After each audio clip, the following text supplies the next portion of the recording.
ਸਤਿ ਸ਼੍ਰੀ ਅਕਾਲ ਜੀ, ਤੁਸੀਂ ਦੇਖ ਰਹੇ ਹੋ ਪੰਜਾਬ ਮੇਲ ਯੂਐਸਏ ਟੀਵੀ। ਮੈਂ ਹਾਂ ਬरुण कौर मान। ਖਬਰਾਂ ਦੇ ਬੁਲੇਟਿਨ ਵਿੱਚ ਤੁਹਾਡਾ ਸਵਾਗਤ। ਪੇਸ਼ ਨੇ ਪਹਿਲਾਂ ਚੋਣਵੀਆਂ ਖਬਰਾਂ। ਆਸਟ੍ਰੇਲੀਆ ਨੇ ਸਤੰਬਰ ਤੱਕ ਵਧਾਈ ਅੰਤਰਰਾਸ਼ਟਰੀ ਯਾਤਰਾ ਪਾਬੰਦੀ ਦੀ ਮਿਆਦ। ਦੋਵੇਂ ਟੀਕੇ ਲੱਗੇ ਹੋਣ ਤੇ ਕੈਨੇਡਾ 'ਚ ਹੋਟਲ 'ਚ ਨਹੀਂ ਰਹੇਗੀ ਰੁਕਣ ਦੀ ਲੋੜ। ਅਮਰੀਕੀ ਰਾਸ਼ਟਰਪਤੀ ਜੋ ਬਾਈਡਨ G7 ਸੰਮੇਲਨ 'ਚ ਸ਼ਿਰਕਤ ਲਈ ਪਹੁੰਚੇ ਬ੍ਰਿਟੇਨ। ਕੋਰੋਨਾ ਦੇ ਡੈਲਟਾ ਰੂਪ ਨੂੰ ਲੈ ਕੇ ਜੋ ਬਾਈਡਨ ਤੇ ਡਾਕਟਰ ਫਾਊਚੀ ਨੇ ਦਿੱਤੀ ਚੇਤਾਵਨੀ।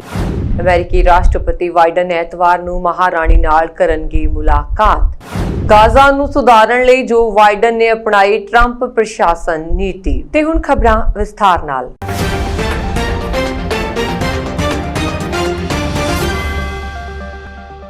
ਆਸਟ੍ਰੇਲੀਆ ਵੱਲੋਂ ਲਾਗੂ ਕੀਤੀ ਗਈ ਅੰਤਰਰਾਸ਼ਟਰੀ ਯਾਤਰਾ ਪਾਬੰਦੀ ਨੂੰ ਸਤੰਬਰ 2021 ਤੱਕ ਵਧਾ ਦਿੱਤਾ ਗਿਆ ਹੈ।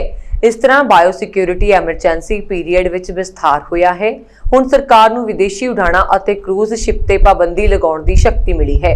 ਸਿਹਤ ਮੰਤਰੀ ਗ੍ਰੇਟ ਹੰਟ ਨੇ ਪੁਸ਼ਟੀ ਕੀਤੀ ਕਿ ਬਾਇਓਸਿਕਿਉਰਿਟੀ ਐਕਟ 2015 ਦੇ ਤਹਿਤ 17 ਮਾਰਚ 2021 ਤੋਂ ਘੋਸ਼ਿਤ ਹਿਊਮਨ ਬਾਇਓਸਿਕਿਉਰਿਟੀ ਐਮਰਜੈਂਸੀ ਪੀਰੀਅਡ ਨੂੰ 3 ਮਹੀਨੇ ਲਈ ਵਧਾ ਦਿੱਤਾ ਗਿਆ।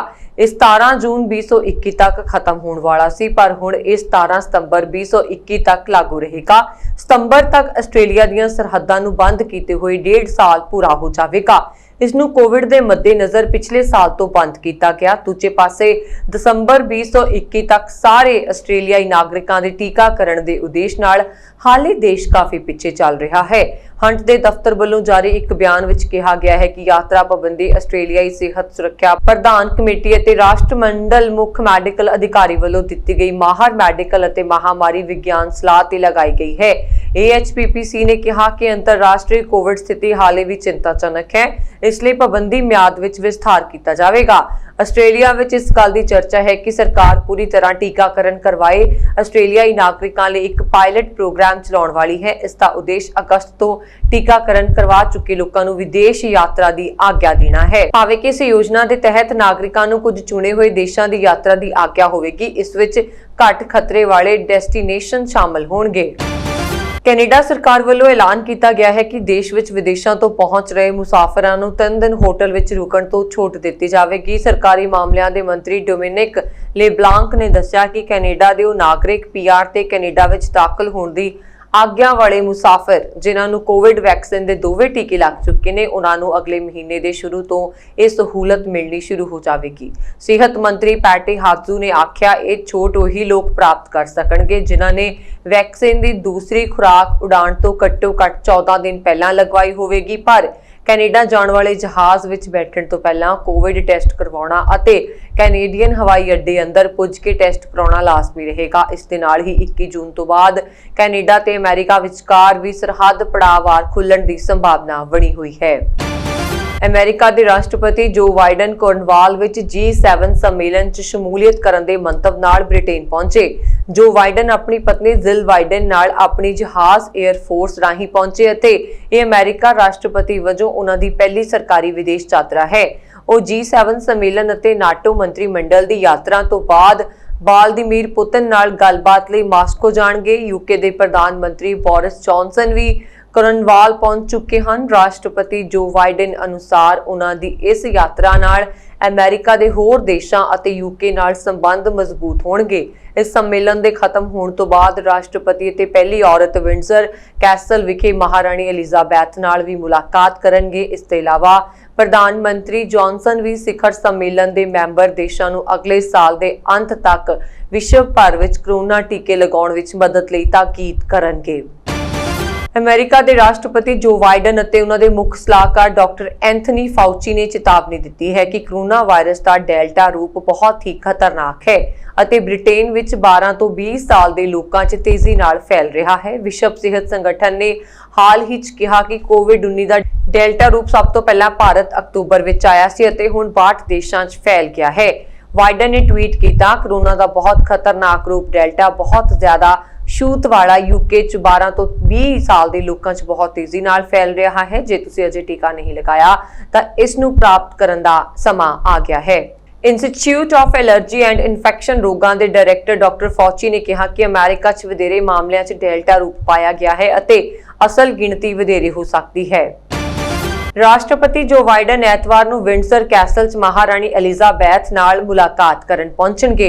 ਉਹਨਾਂ ਦਾ ਸਵਾਗਤ ਫੌਜ ਦੀ ਸਲਾਮੀ ਗਾਰਡ ਨਾਲ ਕੀਤਾ ਜਾਵੇਗਾ ਤੇ ਸ਼ਾਮ ਦੀ ਚਾਹ ਉਹ ਮਹਾਰਾਣੀ ਨਾਲ ਪੀਣਗੇ।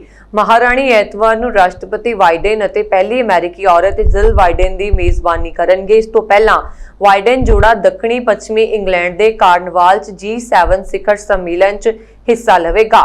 ਮਹਾਰਾਣੀ ਮਹਿਲ ਦੇ ਵਿਹੜੇ 'ਚ ਬਾਈਡਨ ਜੋੜੇ ਦਾ ਸਵਾਗਤ ਕਰਨਗੇ, ਜਿੱਥੇ ਮਹਾਰਾਣੀ ਦੀ ਕੰਪਨੀ ਫਸਟ ਬਟਾਲੀਅਨ ਗ੍ਰੇਨੇਡੀਅਰ ਗਾਰਡ ਦੇ ਜਵਾਨ ਇੱਕ ਸ਼ਾਹੀ ਸਲਾਮੀ ਦੇਣਗੇ ਅਤੇ ਅਮਰੀਕੀ ਰਾਸ਼ਟਰ ਗਾਣਾ ਵਜਾਇਆ ਜਾਵੇਗਾ। ਰਾਸ਼ਟਰਪਤੀ ਇਸ ਤੋਂ ਬਾਅਦ ਗਾਰਡ ਦਾ ਨਿਰੀਖਣ ਕਰਨਗੇ ਤੇ ਮਹਾਰਾਣੀ ਨਾਲ ਮਿਲ ਕੇ ਫੌਜ ਦੇ ਮਾਰਚ ਪਾਸਟ ਦਾ ਨਿਰੀਖਣ ਕਰਨਗੇ। ਅਮਰੀਕੀ ਰਾਸ਼ਟਰਪਤੀ ਜੋ ਬਾਈਡਨ ਨੇ ਅਰਬ ਦੇਸ਼ਾਂ ਨੂੰ ਗਾਜ਼ਾ ਪੱਟੀ 'ਚ ਕੂਟਨੀਤਿਕ ਯਤਨਾਂ ਤਹਿਤ ਵਿਕਾਸ ਕਾਰਜਾਂ ਲਈ ਅਬਰਾਹਿਮ ਸੰਧੀ ਨੂੰ ਅੰਜਾਮ ਦਿੱਤਾ ਹੈ। ਬਾਈਡਨ ਪ੍ਰਸ਼ਾਸਨ ਇਜ਼ਰਾਈਲ ਨਾਲ ਇਸ ਸੰਧੀ ਤੇ ਹੋਰ ਅਰਬ ਦੇਸ਼ਾਂ ਦੇ ਵੀ ਦਸਤਖਤ ਲੈਣ ਲਈ ਯਤਨਸ਼ੀਲ ਹੋਵੇਗਾ। ਇਸ ਸੰਧੀ ਤਹਿਤ ਅਮਰੀਕੀ ਪ੍ਰਸ਼ਾਸਨ 1948 ਚ ਸਥਾਪਿਤ ਇਜ਼ਰਾਈਲ ਪ੍ਰਤੀ ਮੱਧ ਪੂਰਬੀ ਚ ਯਹੂਦੀ ਆਬਾਦੀ ਲਈ ਦੁਸ਼ਮਣੀ ਘੱਟ ਕਰਨ ਤੇ ਉਹਨਾਂ ਨੂੰ ਅਲੱਗ-ਥਲੱਗ ਹੋਣ ਤੋਂ ਬਚਾਉਣ ਲਈ ਕੀਤਾ ਜਾ ਰਿਹਾ ਹੈ। ਹੁਣ ਬਾਈਡਨ ਪ੍ਰਸ਼ਾਸਨ ਨੇ ਇਜ਼ਰਾਈਲ ਨਾਲ ਅਰਬ ਦੇਸ਼ਾਂ ਦੀਆਂ ਸਰਕਾਰਾਂ ਦੇ ਰਿਸ਼ਤੇ ਆਮ ਕਰਨ ਲਈ ਇਹ ਕਦਮ ਉਠਾਇਆ। ਹਾਲਾਂਕਿ ਅਮਰੀਕੀ ਅਧਿਕਾਰੀਆਂ ਨੇ ਉਹਨਾਂ ਅਰਬ ਦੇਸ਼ਾਂ ਦੇ ਨਾਂ ਖੁੱਲ੍ਹੇਆਮ ਦੱਸਣ ਤੋਂ ਇਨਕਾਰ ਕਰ ਦਿੱਤਾ ਜਿਨ੍ਹਾਂ ਨਾਲ ਇਜ਼ਰਾਈਲ ਸੰਧੀ ਦੀਆਂ ਚੰਗੀਆਂ ਸੰਭਾਵਨਾਵਾਂ ਹਨ। ਸ਼ਾਂਤੀ ਦੇ ਆਮ ਐਲਾਨ ਕਰਨ ਵਾਲੇ ਸੁਡਾਨ ਤੇ ਦਖਲ ਨਾ ਦੇਣ ਦੀ ਨੀਤੀ ਦਾ ਪਾਲਣ ਕਰਨ ਵਾਲੇ ਓਮਾਨ ਨੇ ਹਾਲੇ ਤੱਕ ਇਜ਼ਰਾਈਲ ਨਾਲ ਸੰਧੀ ਤੇ ਦਸਤਖਤ ਨਹੀਂ ਕੀਤੇ, ਪਰ ਇਹ ਮੱਧ ਪੂਰਬੀ ਦੇਸ਼ਾਂ ਵਿਚਾਲੇ ਪੁਲ ਬਣਨ ਦਾ ਕੰਮ ਕਰ ਸਕਦੇ ਹਨ।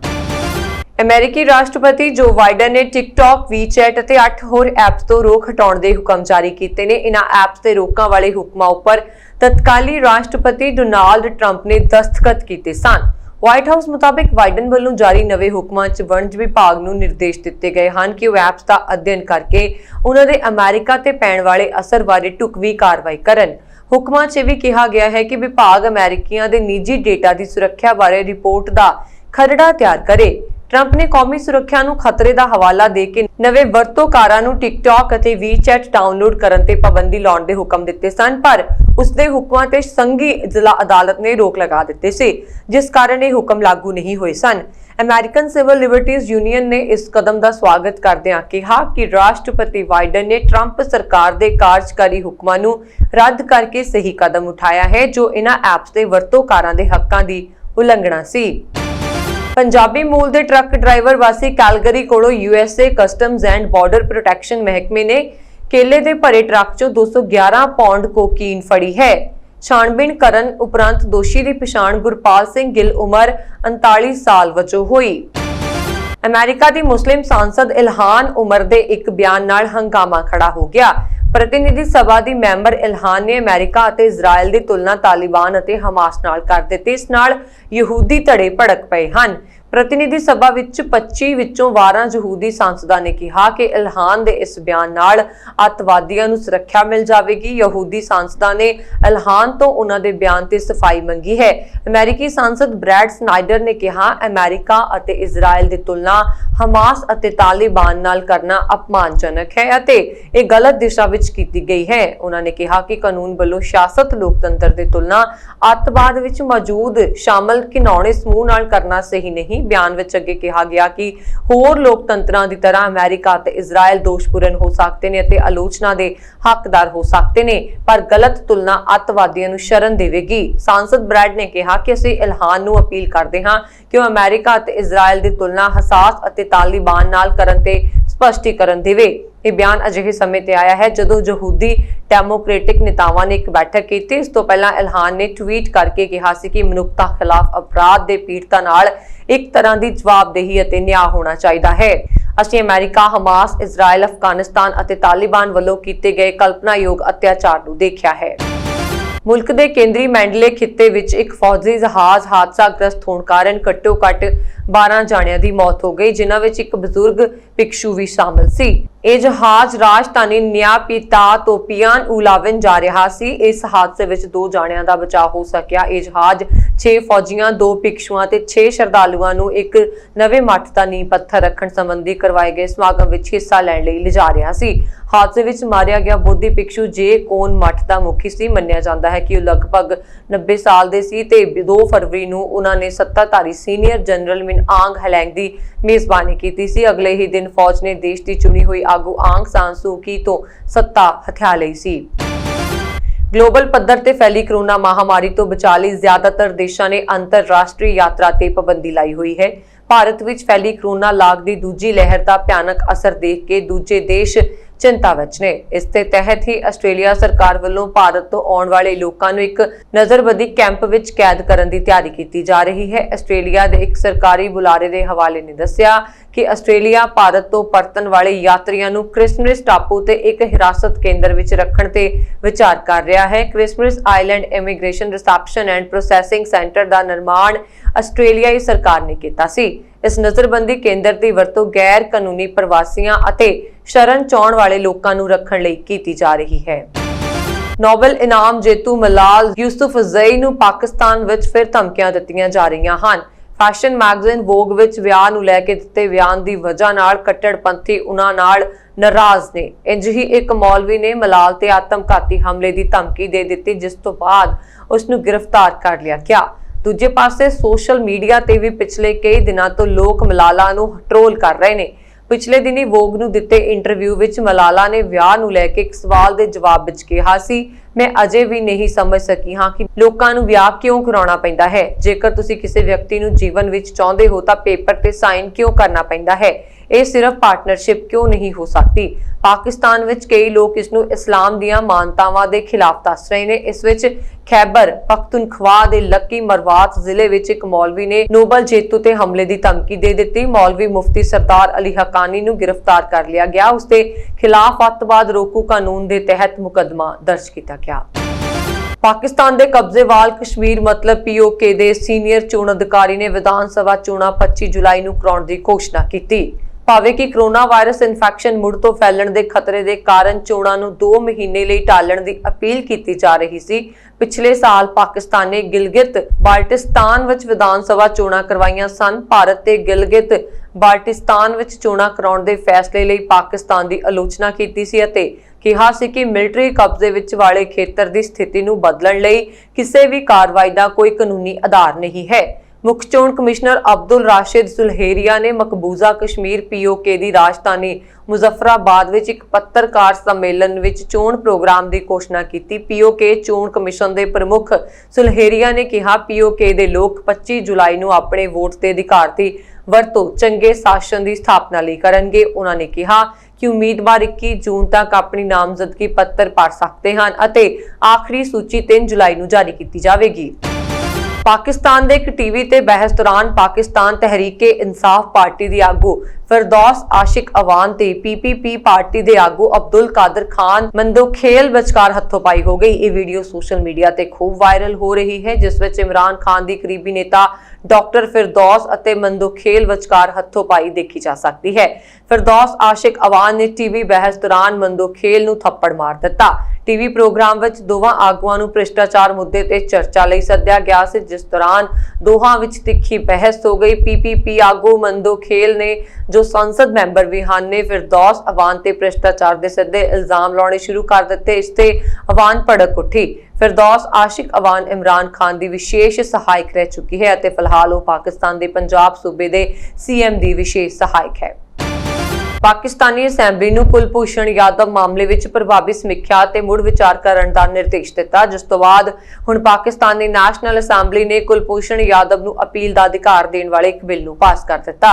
इंटरनेशनल कोर्ट के फैसले नूं प्रभावी बनाउण विच समीक्षा अते मुड़ विचार के अधिकार नूं प्रदान करने लई इमरान खान सरकार द्वारा Pakistan national assembly which bill पेश किया गया, जिस तो बाद असैंबली ने इंटरनेशनल कोर्ट समीक्षा अते मुड़ विचार बिल 2020 नूं मंजूरी दे दी। एक कुलभूषण यादव नूं देश के हाई कोर्ट विच अपनी सजा की अपील करने की मंजूरी देवेगा। भारतीय नेवी फौज के रिटायर्ड अधिकारी कुलभूषण यादव नूं पाकिस्तान की एक फौजी अदालत ने जासूसी अते अतवाद के दोषां ते अप्रैल 2017 विच मौत की सजा सुनाई सी। इस तो बाद भारत ने इंटरनेशनल कोर्ट का रुख किया सी अते पाकिस्तान द्वारा मौत की सजा नूं चुनौती दी सी। ਕੋਵਿਡ ਟੀਕਾਕਰਨ ਮੁਹਿੰਮ ਦੇ ਨਵੇਂ ਐਲਾਨਾਂ ਅਤੇ ਸਾਰੇ ਸਰਕਾਰੀ ਹਸਪਤਾਲਾਂ 'ਚ 21 ਜੂਨ ਤੋਂ ਲੋਕਾਂ ਨੂੰ ਕੋਵਿਡ ਤੋਂ ਬਚਾਅ ਦੇ ਮੁਫਤ 'ਚ ਟੀਕੇ ਲਾਏ ਜਾਣ ਦੇ ਐਲਾਨ ਲਈ ਪ੍ਰਧਾਨ ਮੰਤਰੀ ਨਰਿੰਦਰ ਮੋਦੀ ਦੀ ਸ਼ਲਾਘਾ ਕਰਦਿਆਂ ਯੋਗ ਗੁਰੂ ਰਾਮਦੇਵ ਨੇ ਲੋਕਾਂ ਨੂੰ ਬੇਨਤੀ ਕੀਤੀ ਹੈ ਕਿ ਉਹ ਵੀ ਟੀਕੇ ਲਗਵਾਉਣ। ਉਹਨਾਂ ਨੇ ਕਿਹਾ ਕਿ ਉਹ ਖੁਦ ਵੀ ਛੇਤੀ ਹੀ ਕੋਰੋਨਾ ਤੋਂ ਬਚਾਅ ਦਾ ਟੀਕਾ ਲਗਵਾਉਣਗੇ। ਉਹਨਾਂ ਨੇ ਕਿਹਾ ਕਿ ਲੋਕਾਂ ਨੂੰ ਰੋਗਾਂ ਤੋਂ ਬਚਾਅ ਤੇ ਕੋਰੋਨਾ ਕਾਰਨ ਹੋਣ ਵਾਲੀਆਂ ਮੌਤਾਂ ਰੋਕਣ ਲਈ ਯੋਗ ਅਤੇ ਆਯੁਰਵੇਦ ਨੂੰ ਆਪਣੇ ਜੀਵਨ ਦਾ ਹਿੱਸਾ ਬਣਾਉਣਾ ਚਾਹੀਦਾ ਹੈ। ਜ਼ਿਕਰਯੋਗ ਹੈ ਕਿ ਇਸ ਤੋਂ ਪਹਿਲਾਂ ਰਾਮਦੇਵ ਅਤੇ ਐਲੋਪੈਥੀ ਦੇ ਡਾਕਟਰਾਂ ਵਿਚਕਾਰ ਟਕਰਾਅ ਪੈਦਾ ਹੋ ਗਿਆ ਸੀ, ਜਿਸ ਕਾਰਨ IMA ਨੇ ਉਹਨਾਂ ਖਿਲਾਫ ਕੇਸ ਦਰਜ ਕਰਵਾਉਣ ਦੇ ਨਾਲ 1000 ਕਰੋੜ ਰੁਪਏ ਦੇ ਮਾਨਹਾਨੀ ਦਾ ਨੋਟਿਸ ਦਿੱਤਾ ਸੀ। ਡਰੱਗ ਮਾਫੀਆ ਬਾਰੇ ਟਿੱਪਣੀ ਕਰਦਿਆਂ ਯੋਗ ਗੁਰੂ ਨੇ ਕਿਹਾ, ਅਸੀਂ ਕਿਸੇ ਸੰਸਥਾ ਨਾਲ ਕੋਈ ਦੁਸ਼ਮਣੀ ਨਹੀਂ ਰੱਖ ਸਕਦੇ। ਸਾਰੇ ਵਧੀਆ ਡਾਕਟਰ ਰੱਬ ਵੱਲੋਂ ਧਰਤੀ ਤੇ ਭੇਜੇ ਗਏ ਉਸ ਦੇ ਦੂਤ ਹਨ। ਉਹ ਧਰਤੀ ਲਈ ਤੋਹਫਾ ਹਨ, ਪਰ ਜੇ ਕੋਈ ਡਾਕਟਰ ਕੁਝ ਗਲਤ ਕਰਦਾ ਹੈ ਤਾਂ ਇਹ ਇਕੱਲੇ ਉਸ ਦੀ ਗਲਤੀ ਹੈ। ਪ੍ਰਧਾਨ ਮੰਤਰੀ ਜਨ ਔਸ਼ਧੀ ਸਟੋਰ ਖੋਲੇ ਜਾਣੇ ਚਾਹੀਦੇ ਹਨ, ਕਿਉਂਕਿ ਡਰੱਗ ਮਾਫੀਏ ਨੇ ਚਮਕਦਾਰ ਦੁਕਾਨਾਂ ਖੋਲੀਆਂ ਹੋਈਆਂ ਹਨ ਜਿੱਥੇ ਉਹ ਮਹਿੰਗੇ ਭਾਅ ਤੇ ਬੇਲੋੜੀਆਂ ਦਵਾਈਆਂ ਵੇਚ ਰਹੇ ਨੇ। ਰਾਮਦੇਵ ਨੇ ਕਿਹਾ ਕਿ ਜਿਹੜੇ ਡਾਕਟਰ ਉਹਨਾਂ ਦਾ ਵਿਰੋਧ ਕਰ ਰਹੇ ਨੇ ਉਹ ਸੰਸਥਾਨ ਰਾਹੀਂ ਅੱਗੇ ਨਹੀਂ ਆ ਰਹੇ। ਐਲੋਪੈਥੀ ਅਤੇ ਆਯੁਰਵੇਦ ਵਿਚਕਾਰ ਵਿਵਾਦ ਮਗਰੋਂ ਯੋਗ ਗੁਰੂ ਨੇ ਕਿਹਾ ਕਿ ਇਸ 'ਚ ਕੋਈ ਸ਼ੱਕ ਨਹੀਂ ਕਿ ਐਲੋਪੈਥੀ ਐਮਰਜੈਂਸੀ ਕੇਸਾਂ ਅਤੇ ਸਰਜਰੀਆਂ ਲਈ ਬਿਹਤਰ ਹੈ, ਪਰ ਆਯੁਰਵੇਦ ਨਾ ਠੀਕ ਹੋਣ ਵਾਲੇ ਰੋਗਾਂ ਦਾ ਵੀ ਇਲਾਜ ਕਰਦੀ ਹੈ। ਪੰਜਾਬ ਕਾਂਗਰਸ ਵਿੱਚ ਗੁੱਟਬੰਦੀ ਦੇ ਖਾਤਮੇ ਲਈ ਬਣਾਈ ਗਈ ਖੜਗੇ ਕਮੇਟੀ ਨੇ ਕਰੀਬ 2 ਹਫ਼ਤਿਆਂ ਦੇ ਮੰਥਨ ਮਗਰੋਂ ਅੱਜ ਆਪਣੀ ਅੰਤਰਿਮ ਰਿਪੋਰਟ ਕਾਂਗਰਸ ਪ੍ਰਧਾਨ ਸੋਨੀਆ ਗਾਂਧੀ ਨੂੰ ਸੌਂਪੀ। ਹੁਣ ਆਖਰੀ ਫੈਸਲਾ ਗਾਂਧੀ ਪਰਿਵਾਰ ਦੇ ਹੱਥ ਤੇ ਹੈ। ਬੀਤੇ 4 ਦਿਨਾਂ ਤੋਂ 3 ਮੈਂਬਰੀ ਕਮੇਟੀ ਲਗਾਤਾਰ ਮੀਟਿੰਗਾਂ ਕਰ ਰਹੀ ਸੀ। ਕਈ ਮੁੱਦਿਆਂ ਤੇ ਕਮੇਟੀ ਮੈਂਬਰਾਂ 'ਚ ਆਪਸੀ ਮਤਭੇਦ ਵੀ ਬਣੇ, ਪਰ ਆਖਰੀ ਫੈਸਲਾ ਕਾਂਗਰਸ ਪ੍ਰਧਾਨ ਸੋਨੀਆ ਗਾਂਧੀ ਤੇ ਛੱਡ ਦਿੱਤਾ ਗਿਆ। ਸੂਤਰਾਂ ਅਨੁਸਾਰ ਖੜਗੇ ਕਮੇਟੀ ਨੇ ਉੱਚ ਪੱਧਰ ਤੇ ਕੋਈ ਵੱਡੀ ਤਬਦੀਲੀ ਕਰਨ ਦੀ ਸਿਫਾਰਿਸ਼ ਨਹੀਂ ਕੀਤੀ, ਪਰ ਅਗਲੀਆਂ ਚੋਣਾਂ ਤੋਂ ਪਹਿਲਾਂ ਪੰਜਾਬ ਕਾਂਗਰਸ ਦਾ ਪੁਨਰਗਠਨ ਕਰਨ ਦੀ ਸਿਫਾਰਿਸ਼ ਕੀਤੀ, ਜਿਸ ਵਿੱਚ ਸਾਰੀਆਂ ਧਿਰਾਂ ਅਤੇ ਸਮਾਜਿਕ ਤੇ ਧਾਰਮਿਕ ਵਰਗਾਂ ਨੂੰ ਬਣਦੀ ਪ੍ਰਤੀਨਿਧਤਾ ਦੇਣ ਦੀ ਗੱਲ ਆਖੀ ਗਈ। ਰਿਪੋਰਟ ਅਨੁਸਾਰ ਕੈਪਟਨ ਅਮਰਿੰਦਰ ਸਿੰਘ ਮੁੱਖ ਮੰਤਰੀ ਬਣੇ ਰਹਿਣਗੇ ਤੇ ਅਗਲੀਆਂ ਚੋਣਾਂ ਵਿੱਚ ਪਾਰਟੀ ਦੀ ਅਗਵਾਈ ਕਰਨਗੇ। ਖੜਗੇ ਕਮੇਟੀ ਨੇ ਕਾਂਗਰਸੀ ਆਗੂ ਨਵਜੋਤ ਸਿੰਘ ਸਿੱਧੂ ਦਾ ਫੈਸਲਾ ਭਾਵੇਂ ਕਾਂਗਰਸ ਪ੍ਰਧਾਨ ਸੋਨੀਆ ਗਾਂਧੀ ਤੇ ਛੱਡ ਦਿੱਤਾ ਹੈ, ਪਰ ਉਹਨਾਂ ਨੂੰ ਉਹਨਾਂ ਦਾ ਢੁਕਵਾਂ ਥਾਂ ਦੇਣ ਦੀ ਗੱਲ ਜ਼ਰੂਰ ਆਖੀ ਹੈ। ਪਤਾ ਲੱਗਾ ਹੈ ਕਿ ਕਮੇਟੀ ਨੇ ਨਵਜੋਤ ਸਿੱਧੂ ਨੂੰ ਡਿਪਟੀ ਮੁੱਖ ਮੰਤਰੀ ਬਣਾਏ ਜਾਣ ਦਾ ਸੁਝਾਅ ਦਿੱਤਾ। ਸੂਤਰਾਂ ਮੁਤਾਬਕ ਵਰਗਾੜੀ ਮੁੱਦੇ ਬਾਰੇ ਫੈਸਲਾ ਲੈਣ ਦਾ ਅਧਿਕਾਰ ਵੀ ਮੁੱਖ ਮੰਤਰੀ ਕੈਪਟਨ ਅਮਰਿੰਦਰ ਸਿੰਘ ਤੇ ਛੱਡ ਦਿੱਤਾ ਗਿਆ, ਕਿਉਂਕਿ ਇਹ ਪ੍ਰਸ਼ਾਸਨਿਕ ਅਤੇ ਸੰਵੇਦਨਸ਼ੀਲ ਮੁੱਦਾ ਹੈ, ਪਰ ਇੰਨਾ ਜ਼ਰੂਰ ਕਿਹਾ ਗਿਆ ਕਿ ਇਸ ਮਾਮਲੇ ਨੂੰ ਤਰਜੀਹ ਦੇ ਆਧਾਰ ਤੇ ਹੱਲ ਕੀਤਾ ਜਾਣਾ ਚਾਹੀਦਾ ਹੈ। ਇਸ ਸਨ ਹੁਣ ਤੱਕ ਦੀਆਂ ਖਬਰਾਂ। ਮੈਨੂੰ ਵਰੁਣ ਕੌਰ ਮਾਨ ਨੂੰ ਦਿਓ ਆ ਗਿਆ। ਹੋਰ ਖਬਰਾਂ ਦੇ ਲਈ ਸਾਡਾ YouTube ਚੈਨਲ ਪੰਜਾਬ ਮੇਲ USA TV ਉਸ ਨੂੰ ਸਬਸਕ੍ਰਾਈਬ ਕਰਨਾ ਨਾ ਭੁੱਲਣਾ। ਸਤਿ ਸ਼੍ਰੀ ਅਕਾਲ।